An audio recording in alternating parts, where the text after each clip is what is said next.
People waiting. Shh. We have 2 people in the room. Get out of here. Get out of here. Get out of here. You can join the thing in your phones or whatever, so that way you can see the chat as well too. Hi, everybody. Although I'm not used to things when there's no audio feedback, so I don't know necessarily whether you're here or not. Don't share. We're going to have some rules for chat. Rule number 1 is obviously don't put something on there that you can't put in the chat. And if you say it, you can't unsay it. So make sure that it's just a proper contribution to a math lesson. And we're going to start our math lesson in about a minute here. I've got kind of 2 people watching live and actually 5 people watching live. We're 5 alive here. And sorry, that's a juicy pun though. No, is that like, that's not, sorry. That pun kind of punches a little bit like a fruit punch, like 5 Alive fruit punch. Or aren't you glad I didn't go with the other ones? That's the banana joke. But if you concentrate, you'll get them. I'm squeezing these. Okay. Apparently, we have a laugh track live in studio here, folks. Well, it is 12:45, and so we will start our live stream. And there's actually 6 people going on. What's up, chat? I see Teacup here. I don't know what else it says. Learn more from. Oh, I don't want to learn more. No, wait. I do want to learn more. I don't know why it's saying welcome to live chat. Remember to guard your privacy and abide by our community guidelines. So Teacup unhappy face. I don't know what that means, but cool. So, oh, they're unhappy about my jokes. That's what that is. The tough part is I'm old and I can't really see good. So it's going to be tough for me to see on the chat along the side here what exactly you're saying or what you're concerned about. So I'm just going to lay out kind of what we're talking about today. So today we're examining further concepts in quadratics. And we're going to make some connections. And so I just need to make sure I mark off how far over on my board I can go. So that's as far over as I can go, and we're good to the end. All right, perfect. So further concepts in quadratics. So there's a couple of big ideas that I want to link together today. So we're going to talk about solving and the discriminant. Just as a reminder of kind of what solving in a quadratic means and what a discriminant actually is. And then we're going to go a little further to that. And we're going to connect solving to, what about linear items? And we'll go even further to that, and we'll talk about systems of items. And we're going to see how discriminant can relate to both of these concepts as well, too. So that's where we're going today. We're going to have a talk about the discriminant and solving linear systems. We're going to examine a couple of different problems that are not. It wouldn't be a live stream from CSS without an attendance call. I tried to talk over the name, so hopefully that didn't get posted. Chat, did you hear that name in the post? No. Is my sound working? Can we do a sound check? Can chat let me know if sound is good? Oh, yep. Sound is very good, apparently. Very crisp. Yes, sound is good. Sound is all right. Thank you. Perfect. Okay. So we do have some people here too. It's not just like the random people from the internet who showed up. Good. So all of this is to kind of be our plan. And from this, we're going to learn how to tackle a couple of different questions that are going to deal with systems of further quadratics. Now, like I said, this is a concept you're not going to be evaluated on this year. So this is a concept that in the tools that we use to solve some of these things, you're going to see these on the use of these tools on evaluations, but you're not going to see the actual overall big concepts on evaluations this year. Grab an eraser, and we'll start with a fresh slate here.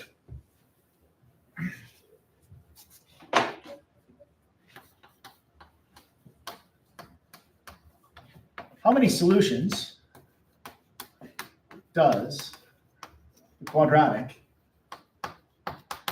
have? We're going to have kind of 3 quadratics here.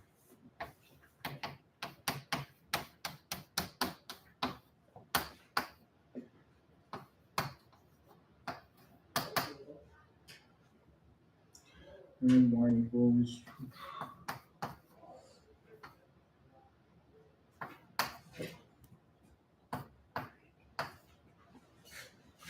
And so I've got 3 different quadratics here, and I'll call my quadratics A, B, and C. So in the chat, you can just type like A1 if you think there's only 1 solution for this quadratic, or B2 if you think there's 2 for B, or C3 if you think there's 3 solutions. Although if you type C3, I'll think that you're just kind of goofing me here, because obviously there's no 3 solutions to a quadratic. So feel free to type your answers if you want into the chat. But can anyone give me an answer for A? How many do you think we're going to have for A? What do we think? So I'm seeing hands held up for how many we've got. I'm seeing fingers held up here for correct number of solutions. That's good to see. And looking in the chat, I don't see any. So feel free to type A and 0, 1, or 2. There we go. We got some solutions coming up. Awesome. And we have someone solving all of them. Fantastic. Okay. I don't know if it's right, because again, I can't see. I can just see that things are starting to pop up. So we have 2 solutions here. We've got 1 solution there and 1 solution there. And maybe I could have given this quadratic in factored form. I could have called this quadratic something like y equals negative a, and then x plus 1, x minus 3. So that could be what this quadratic is. And we would recognize it would have 2 solutions, the negative 1 solution from the x plus root, and the positive 3 solution from the x minus root. And I know that my a value is negative because my quadratic opens down. That's right. It's a side quadratic. And so that's correct for A. And then what about for B? How many solutions does B have? And I'm seeing, look around the room, I'm seeing that it has question mark, and then 2 and 2 and 2. And then in the chat, I notice we've got 2. Yes, this has 2 solutions. And we should be able to picture, I'm going to go ahead and erase A. We should be able to picture a graph of B incredibly quickly, because it's in vertex form, and we've been practicing graphing in vertex form. So we know it opens up. We know that its vertex is over 1 and down 2. So that's where its vertex is. And we know it's a wider quadratic. So maybe we'll just kind of draw it a little bit wider than we would normally draw a quadratic. We'll very quickly see, I don't know why I switched chalk. That's not even a different color. We'll very quickly see that it has 2 solutions, 2 places where it crosses the x-axis. And so we don't need the discriminant to figure out how many places it crosses the x-axis for this particular one. We know that it has 2 solutions because of our ability to understand the graph of a quadratic, and also the direction it opens and the key feature, that vertex. So that was for B. And lastly, for C. And this would have been similar to a question you'd have had on a quiz, where I asked you to either by graph or by discriminant tell me how many solutions this particular one has. And so we could take a look at this and we could start to say, oh, this graph opens up. So it's a quadratic that opens up. And its y-intercept is positive 7. Maybe I'll draw its y-intercept right here. So maybe it's plus 7. So maybe this has no solutions, because maybe the x-axis is down here. Or maybe the x-axis is right here and this has 2 solutions. Or maybe the x-axis is right here and we have 1 solution. So we can say or maybe, or maybe, or maybe in 3 possible ways: in the green way, the blue way, and the red way. And we would have either 2, 1, or 0 solutions. Now, you even got a bless you in the chat. That's super cool. And they say thank you. So we can determine which one this is by using that concept of a discriminant. And you'll remember the discriminant is related to the quadratic formula, which is negative b plus or minus the square root of b squared minus 4ac all over 2a. So that is our quadratic formula. And specifically, the discriminant is this portion underneath the radical. Now, the reason why the discriminant has certain conditions on it is because a radical is a function that has a particular domain. The domain of a radical, of just any sort of radical function, if you had a function like, ooh, I'm going to turn, this is literally an aside in Shakespeare, so I'm going to turn to the side and have a look at a radical function. So if we considered our function h of x, why don't I call it d of x, so it's our discriminant, and maybe it was the square root of something. And I have no idea what the discriminant actually is, so I'm just going to say the square root of x. We know that this function only exists when you can actually take the square root of these numbers. So if I were to take a look at an x-axis here and a y-axis, here's x. If I start at 0, I can take the square root of 0. Square root of 0 is, chat, race to your keyboards, type in a number. It's the one on the far right. Hit enter. That's right, it's 0. And then I can go to 1, and I can take the square root of 1. So I'll substitute in a 1 for x, and I'll take the square root of 1. And in class, what do we get? Thank you. We got a 1. Not even in my class. Throwing it out from the peanut gallery. I appreciate it. And then we'll keep going, and we can go over to 2 and 3, but I'm going to skip those and go right to 4 because I recognize that there's a relationship between squares and quadratics. And at the back of the class, we're not giving me the peace sign. We're telling me that the square root of 4 is 2. And you can see that I'm going to have a function that tapers off in this particular direction. If it was as drawn, this function could be stretched down to cover this portion of the x-axis, which means its domain is everything where x is greater than or equal to 0. So if I were drawing the domain of this, it's a different capital D, trust me, I would have x is an element of the reals such that x is greater than or equal to 0. And actually, I'm going to break that off into 2 conditions. I'm going to break it off into the condition of x is greater than 0 and the other condition where x is equal to 0. I'm actually going to separate both portions of that inequality for a specific reason. This is one condition where you're talking about being able to calculate points on either side. So if I take any x that satisfies this condition, then I can go here and say that's my x. I can pick a value to the right of it, and I can pick a value to the left of it, and I can actually evaluate the square root on both sides of that. So here I can evaluate on either side. But when I get down to 0, I can't evaluate on either side. I can only evaluate on the one side of 0. So there's only one possible condition where I can take that square root, and that's just on the positive side of that. So that's only one side. And of course, I can't go less than 0 because if I were to take the square root of -1, well, substituting in -1 in your calculators, as I joke around all the time, it gets you ma error or math error. And so we see that the discriminant doesn't have a domain back here. And so that's why you have either side 2 possible roots when the domain is greater than 0. One side, 1 root when the domain is the determinant is equal to 0. And when the determinant is out of this particular domain, then that means that there are no roots. And so this is a way that we can start to count roots with our determinant. Flipping back to our actual place here and going back to our actual portion. These are our values of A, B, and C. And so we can just substitute and find our discriminant. And so our discriminant is B squared, -1 squared, minus 4 times A times C. And I don't need to calculate it to know that this number is going to be a small number minus a big number, so it's going to be less than 0.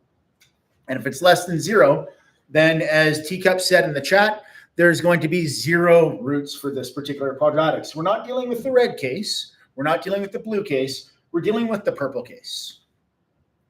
There are plenty of quadratics, though, that have a positive y-intercept and open up that actually have 2 roots. So there's half as many will be positive and go down as the others that'll be positive and not go all the way down and through. You end up having a lot of cases where you might think in standard form that you can describe the situation of the orientation of the roots, but you can't do it unless you have the discriminant. This is necessary to be able to describe which of these 3 situations you're dealing with. So this must be calculated, or you have to have a perfectly accurate graph. And the only way to have a perfectly accurate graph would be, geez, if I wanted to draw a perfectly accurate graph of this, I could, I guess, cave and be, what's the word you guys use? Mid and run a table of values on this. Or I could be sigma and launch into completing the square. So I could complete the square on this and find the vertex. I see a groany face in the chat. Of course, I'm kidding. There's no groany face in the chat. They don't know how to type a groany face because that's like an emoticon thing that used to happen before you guys. Although somebody did type an unhappy face, so maybe there is an understanding of emoticons in this class. How come there's no GIFs? Are there GIFs in this? Like no. Huh? You don't GIF in chats? No, not in YouTube. But I thought that there were GIFs and chats. Not in This is the reason why I didn't want to do chat, because I was worried that someone would make a GIF and then it would be in this. But it's not a thing, is it? It's only like Shoot. Well, okay, good, I guess. All right. So that's a pretty good review of the discriminant, and it tells about how many solutions we have for things. Now, speaking of solutions, the first time we examined solutions this year, it was from a slightly different context. The first time we examined solutions this year was looking at things like this. Whether or not we had two lines intersecting. And if we have two lines intersecting, where's the solution? Point to it on your screen. That's right. Wipe off your fingers before you touch your computer screen. It's right there. So this is our solution, the solution. And of course, there's no discriminant that we ever used for this. We just actually determined that the slopes of the lines. So if this was some line like y equals m1x plus b1, this was another line like y equals m2x plus b2. And the only thing that we cared about was that m1 does not equal m2. The slopes weren't the same, because if the slopes were the same, you would have a situation like this, and you would have parallel lines, and those parallel lines never cross. These are the cases where m1 is equal to m2. So we had a quick way of describing whether or not we were going to have one solution or zero solutions. Of course, this is true for zero solutions, but it's not enough to say that. You also have to say, and b1 does not equal b2. Because if it was m1 equals m2 and b1 equals b2, you would actually have this case, where it's the exact same line. So this is the third possible situation you can run into. M1 equals M2 and B1 equals B2, meaning the lines are coincident. It's the exact same line. So when we were solving linear systems, we didn't really use discriminants to determine which types of cases we were dealing with, but we did have some algebraic way of discriminating between which case of solutions we were dealing with. With quadratics, the discriminant takes all of that power, and it's kind of it's a phenomenal tool. And we can actually even consider what happens not just with finding the roots of quadratics, but what about when we have a system of quadratics? How many ways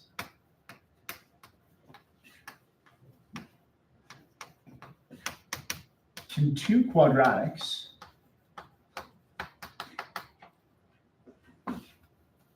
be drawn as a system? Now, obviously, I know the answer is infinitely many, because there's infinitely many quadratics, and you can infinitely many draw two of them. So I know that. But I'm talking about the ways that they interact with one another. So I'll draw one way that I think quadratics can interact with one another. Here's quadratic 1, and here's quadratic 2. So I've got Q1 and Q2.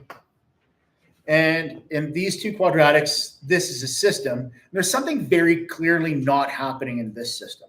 What's very clearly not happening with these things in the live? Yep. an intersection. Yeah, there's no intersection happening here.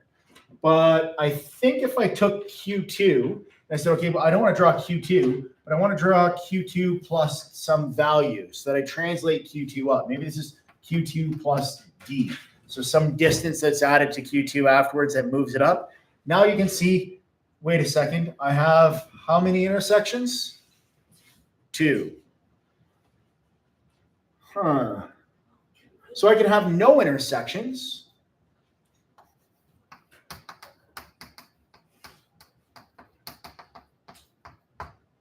I can have 2 intersections.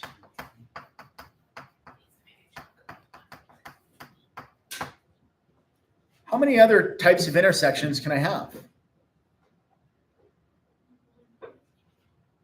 I can have 1 intersection.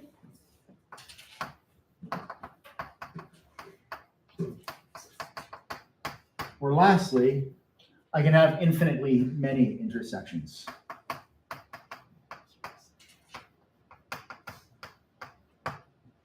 And so if we think back to our linear systems, where we had no intersections, 1 intersections, and infinitely many intersections, it should make sense that if we're talking about quadratic systems, we're adding just one more case, because we're adding just one more degree. instead of dealing with lines that are degree 1, we're now dealing with quadratics that are degree 2. Hence the reason we're going to have that other case. If we're dealing with cubics, which are things that look like this, well, then maybe there's a way I can draw another cubic that would intersect 3 times. Let's see. There's 1 intersection, 2 intersections, and 3 intersections. So I can draw it with 3 intersections. And maybe I'll draw another cubic that has only 1 intersection. There's a cubic that has 1 intersection. And I could probably draw this so that it has 2 intersections as well, too. Oh, maybe I can. Here we go. I know how to do it. Where it just bounces off that one time. And so it would go all the way up and go across once, and then it would hit and only intersect 1 time there, and then back up, and it would have 2. So when we're talking about further concepts, it's not just in quadratics, it's really further concepts in intersections. So now that we have some of our big ideas here of how many ways 2 quadratics can be drawn as a system, we have to kind of go back to solving linear systems. So let's go back and take a look at this algebraically rather than graphically. So I want you to consider the system y equals 3x plus 1. And this is it Thursday today? No, it's Wednesday. So it's not Taco Thursday yet. It's what's Wednesday? Wednesday's, oh, we wear pink Wednesday. So hopefully, that's not a joke. Yeah, and we're actually live and we have 7 people in the chat. Say hi, Miss Larry. Hi. Okay, I do not want to be part of the live chat. No, I do not. oh, come on, join up. So we have y equals 3x plus 1 as one of our lines, and we're going to just intersect this with another line. And I'm going to give it away. It is going to have at least 1 intersection point. In fact, because it has at least 1, it can only have 1. So this is going to have 1 solution. And please go ahead and solve this. And I'd like to ask everybody at the respective tables to take the 20 seconds that this should take you to solve it. So I'll start the timer. Go.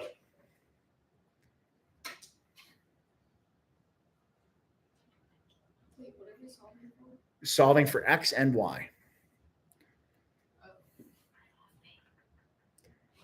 You can use that chalkboard over there.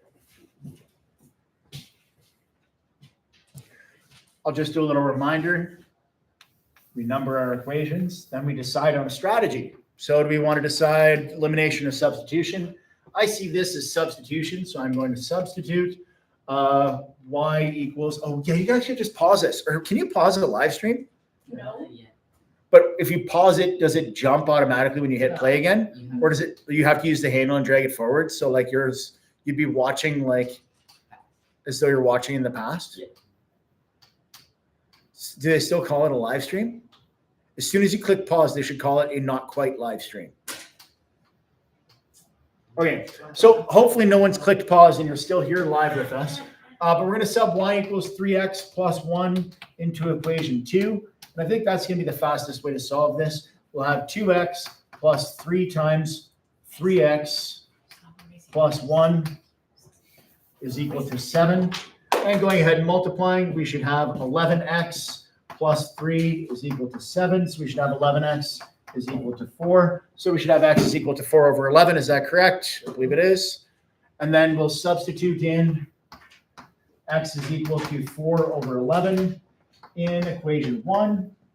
And we'll get something like y equals 3 times 4 over 11 plus 1, which means y equals 12 over 11 plus 11 over 11, which is 23 over 11. And we have a really ugly solution. The solution is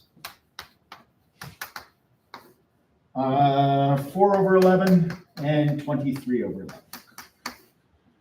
And so we now have the ability to solve linear systems, and we've had this ability for months at this time. I don't really care so much about that you got to the right solution or how quickly you got there. And clearly with the fractions being this ridiculous, it should take a little longer than 20 seconds. But what I want to talk about is the procedure that we did. We isolated a variable and substituted it in. And upon doing so, we created this step here. And the key thing with this step is we went from having 2 variables to only having 1 variable. And because we were dealing with a linear system, when we did this, we ended up with one variable of degree 1. And we were able to solve it directly by just combining like terms and doing our grade 9 algebra stuff. Well, you're in grade 10 now. And when we do this sort of thing with quadratics, we should find ourselves able to solve a second degree equation using our quadratic techniques. So let's do a slightly different system.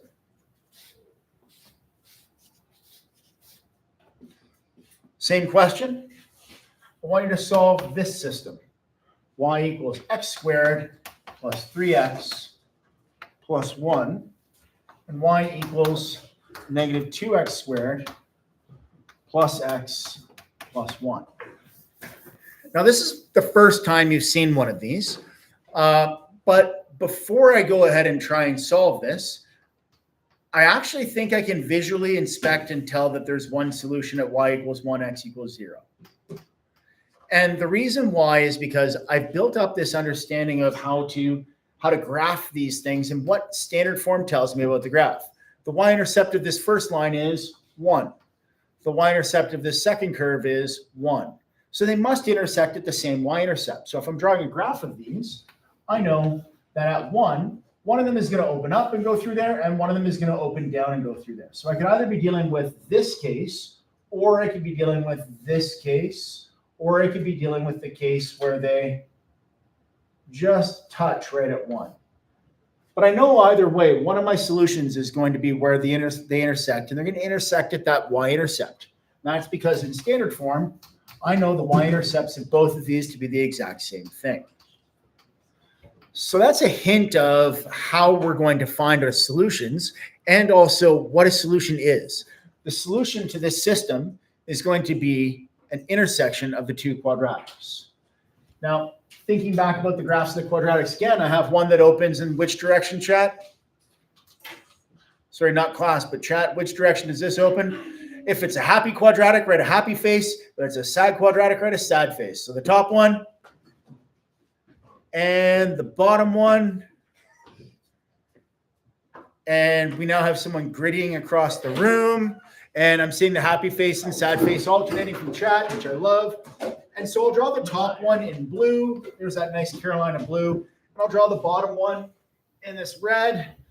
And we expect that it's probably going to have 2 intersection points. And we even expect that one of those points is going to happen at 0, 1, because that's the y-intercept of both of those functions. Cool. Now let's find the other. Oh, wait, no, I'll stay here. Sorry. I should have room beside it. Yeah, I do have room beside it. I'm going to number my equations off. We're going to call this equation 1 and this equation 2. Now, one of my techniques for solving linear systems was using substitution. Another technique, which I really liked, was using elimination. I liked using elimination when the variables were nicely lined up. Here, my y's are nicely lined up, and they even have the same coefficient. And because they have the same coefficient, they're a match. And their signs are the same.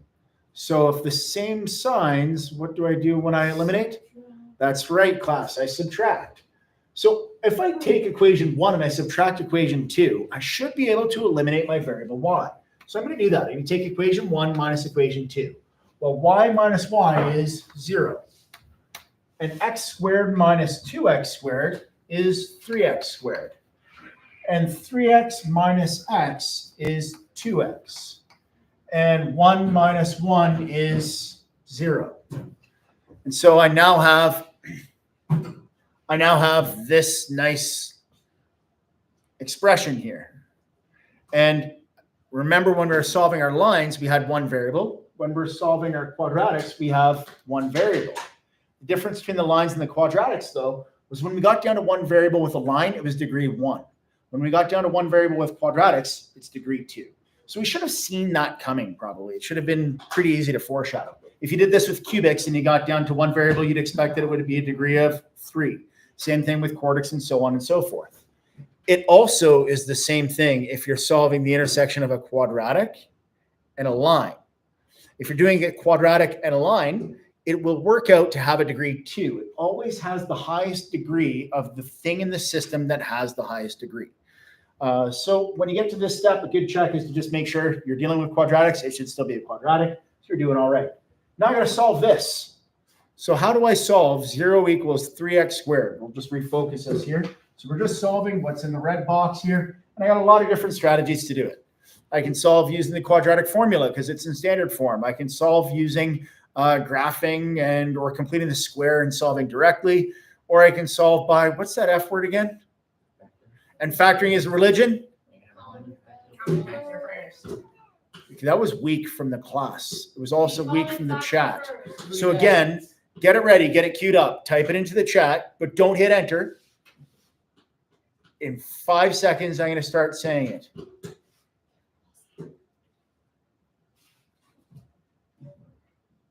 Factoring is a religion? We common factor first.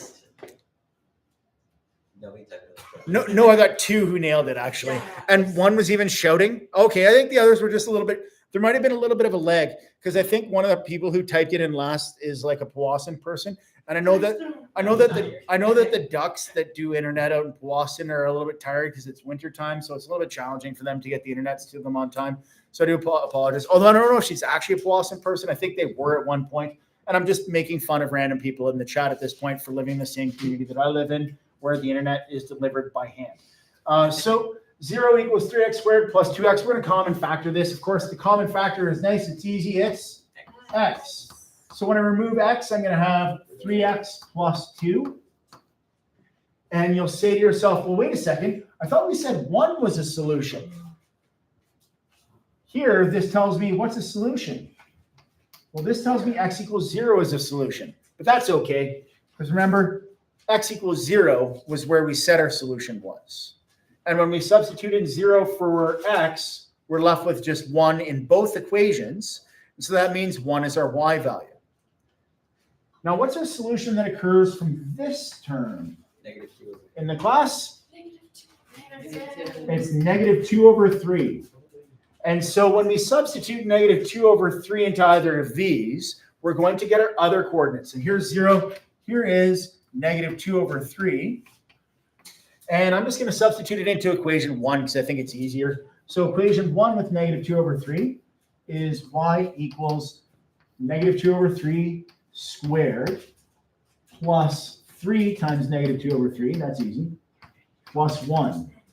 And so squaring this will give me 4/9 minus 2 plus 1. So that's -1. So this is going to give me -5/9, I believe. And so I have an intersection at -5/9. And those of you who are paying attention to my diagram can tell that I didn't do a diagram really well here because I have 1 drawn higher than -5/9. This point should actually be much lower. If you can imagine this whole thing flipped over horizontally, then that's probably going to be more accurate. The 1 is going to be up higher on the left, and the -5/9 is going to be down lower. If you're wondering, go ahead and graph these 2 things in Desmos. Remember, you can just click on this. When I write it on the board, there's this new feature on YouTube where if you have a web address, you can just click on the web address and it'll automatically pop it open for you. So go ahead and click on desmos.com right now on your screen, and then you can type this in. You can see where that intersection point is. All right, so that is finding the intersection points of 2 quadratics. Now, that's specifically finding the points, and it's happening nicely when the points work out in a nice, neat way. I'm going to put another challenge problem up here, and this is going to be the end of the live stream chat. Also, if you fell for that desmos.com joke, you can stop now. It doesn't actually work. You can't just click randomly on things.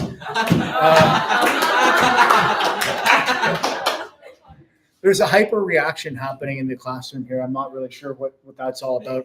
But either way, the next question that I put up will be the last one. And then I'll allow you to hit pause in the live stream so that way you can try it on your own. And then we will do it in class. And so then you can just hit play on the live stream and watch through a line at a time and follow along with how that's working. You can't say names on live chats. Like, yeah. Because like, what if someone is randomly watching this? There's 8 people somewhere out there in the world watching it. There's a high probability that none of them are people who aren't in this Why class. don't you keep it unlisted and then only people who are on the stage. Why is Lauren Moore in the chat? I was about to refer to you by your name to say that I'm not smart enough to do that, but I was smart enough to remember not to refer to you by your name in doing so. So, person who does well on tests with red hair, I'm not smart enough to do that, okay? But Lauren Moore's in the chat. Is she actually? I don't know. Maybe, is she? I don't see her in there. I thought you said that. Okay. Who is in the chat? Teacup. Read out the rest. I'm not reading out the names in chat. Do it. People can see the live chat replay. Can you? And watch the stream. Yeah. They can see who's I also noticed there's been no reactions. Like there should totally be like a heart reaction there every once in a while, or like what is it? The smiley face celebration reaction. And I'm now there we go. Now we've got reactions coming up like fire. So awesome. Thank you. Because I don't know. I'm not reading the names. Next year's 100% not. You guys are killing me. No. Again, no names on the line. Okay. All right. So. Larkin, what are you doing? You can't say their name. Hey, son, get out of the car. So this is going to be the last question we're going to do as a group. As we do this question, I'm going to use the discriminant to show how we're certain there's only one possible solution. There's a dead giveaway. There's only one solution. I hope you paused a little while back rather than clicking on the emotions. But I am going to do a bonus question afterwards as well too. So I'll turn the screen at the end and we'll do a bonus question. So you can hit pause. I'm going to go ahead and solve this with my group in the class. You might hear some people shouting out solutions or talking us through, and you might see me turning the screen to get from one place to another. But in class, want to help me out? What would I go about doing to solve this thing first? What do you think? Curly hair holding something up that looks like you're maybe holding a pendulum? What? What was the question? Sorry. So what should I do first? What should you do 2 first? minus 1. Number your equation. Thank you. So I'm going to number my equation. Oh my God. All right. And then now, what am I going to do next? 1 minus 2. Dumb or something? Elimination. So would you prefer addition or subtraction? Addition, because it's not the same sign. But wait a second. We can do addition here, and we can get rid of our x. What's that? Nice. So we're going to add these two things. So when I add them, I'm going to get 2y equals negative x squared. Those x's disappear, and then negative 1. But you should see a problem. Does everybody see a problem? You got two. I have two variables. Because when I eliminated, I only eliminated the x of degree 1. I shouldn't use elimination with a nonlinear system unless I'm actually getting rid of a variable. So the only variable that I can get rid of is the y's. I can't get rid of the x's because I don't have matchings in both coefficients. So I would have to have matchings in both coefficients. So instead of adding, what am I going to do? 1 minus 2. I'm going to do equation 1 minus equation 2. And in doing so, that's going to get rid of my y's. So y minus y is 0. X minus 2x squared is 3x squared. 3x minus negative 3x is positive 6x. And 1 minus negative 2 is positive 3. Great. Now, I have to solve this using my regular solution techniques. And of course, I can solve this by the quadratic formula if I want. I can use the discriminant on this portion to see how many solutions there will be. I'm going to go ahead and blindly use the discriminant. Note, I wouldn't use the discriminant on this if I were doing this by hand. By hand, I would common factor first, and then I would factor it as a perfect square trinomial because I recognize the 1, 2, 1 pattern, and that's a nice pattern for perfect square trinomials. So instead, what I'm going to do is I'm going to figure out my discriminant. Discriminant is b squared minus 4ac. Now, b squared is 36, and 4ac is 4 times 3, which is 12 times 3, which is 36, which means there is only one solution. Now, if there's one solution, it means that we can factor it as a perfect square trinomial and find that repeated solution. So we're going to go ahead and do that factoring now. But before we do that, I'm going to go ahead and draw what I've got. I've got a quadratic and I've got another quadratic, and these quadratics are tangent to one another. That means that they only intersect at one point, which is kind of nice and cool to see. So we'll go back, and instead of using our discriminant, we will factor. So my first step in factoring is to get rid of my 3. So I'll have x squared plus 2x plus 1. And then now I recognize this is a perfect square trinomial. The square root of the first is x. The square root of the last is 1. The sign in between is positive, and it's squared. So there's one solution, and that solution is at x equals -1. Now, remember when you're solving linear systems, just finding the x coordinate isn't enough. You also need to back substitute and find the y coordinate. So we'll go back into either of these to find the y. I think it's easier to go into equation 1. So we'll substitute x equals -1 in 1 and solve for y. That'll be y equals 1 squared plus 3 times 1 plus 1, which is 5. And so there will be a single intersection point at -1, 5 for this particular system. So when I'm looking at the graph of this, if I go and find this spot right here, that spot is at -1, 5. And that's how I can solve a system of quadratics. Cool. Yeah. Awesome. That is probably one of the last topics in your quadratics unit of your grade 11 functions course.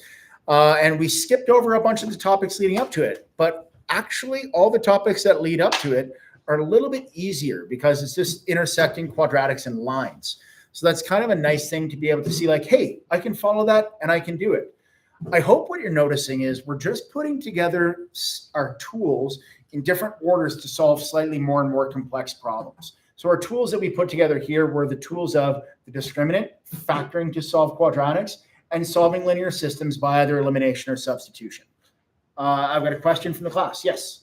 You said sub in -1, but like. Oh, I didn't sub in -1. You're right. So I'm wrong.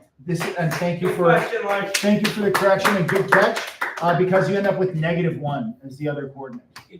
And so we got a good catch there for my mistake, because this would have been -1 squared, which would have been +1, and this should have been a negative down here. Nice catch. I am admonished. Well done. We're doing the dances. I thought you did this dance. Oh no! Get out! And actually, because it only captured the top half, you missed that the bottom half was actually correct as well. All right, ladies and gentlemen, it's been a blast. We can just see this live with the link. I don't know what that means. Oh, you're forced to watch the whole thing. You can't pause. Well, yeah, it's a lot. Yeah. What? Can't you pause live chats? No. They can leave and then come back, but you can't pause it because you're just like live. You can stop the live completely. So when I'm done and I click done and we unlive this. Yeah. And then it just becomes like a video that people can like. No, it means no random people. Okay, well, I'm happy there's no random people. Yes. But if there's no random people, how did Court B get in here? Courtney Bush. Oh, that's the random person. I didn't know. Okay. I'm going to sign off and say thank you very much for attending the Snow Day chat. This, again, just to stress, solving systems of quadratics is not something that's going to show up on any of your quizzes or upcoming exams or anything like that. But it is kind of cool to be able to review those concepts that will show up on the exam, like solving a linear system and using the discriminant to describe solutions. Okay, take care, everybody. Have a great day. If you're out there, drive safe. If you're cold, don't forget to check the information in the screen so that way you can go to the bottom and check the edit to see where our merch store is so that you can pick yourself up a classic math hoodie. The math hoodie has 2 sleeves because the discriminant is positive on that one. And take good care. Can I go in now? I had a laughing emoji there. Someone laughed about that. Am I allowed to go? The stream will stop immediately. Being live. You will no longer be live. End. Oh.